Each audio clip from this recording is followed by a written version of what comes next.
You mentioned misinformation and confusion. What is the biggest myth, or what's the common myth that you hear and you really want to debunk?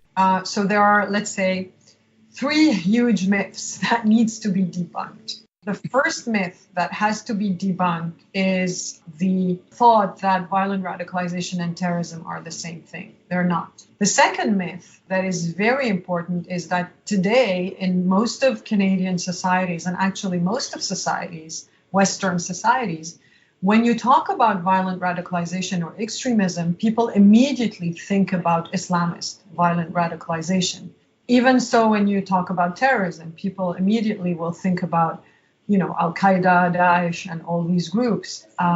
And that does not mean that they are not violently radicalized groups, but they are completely misinformed about the fact that currently in Canada, the biggest threat to violent acting out on daily basis comes from right-wing violent extremist groups, such as homophobic, neo-Nazi, xenophobe groups, misogynist groups, groups that call for hatred against other individuals based on their racial or ethnic or religious or gender orientation.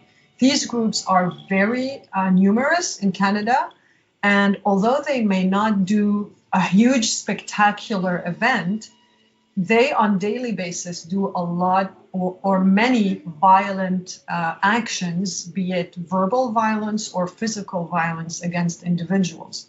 So what these groups do actually is that they polarize the social space, meaning that they increase the conflicts between individuals. And I think this is something that media has not enough covered. They're starting in Canada to cover it. I mean, just a simple fact, statistics show that a violent act that has been committed by somebody who relates to an extremist religious group, so let's say an Islamist group, are 400% more likely to be covered by media, 400% more times than an event that has been committed, let's say, by a white supremacist group. So this is a major bias, and this is like, in French we say deux poids, deux mesures, which means it's like unequitable treatment of information that kind of biases the perception of people. So this is a myth that needs to be debunked. It's very important. And I think we are more and more talking about it.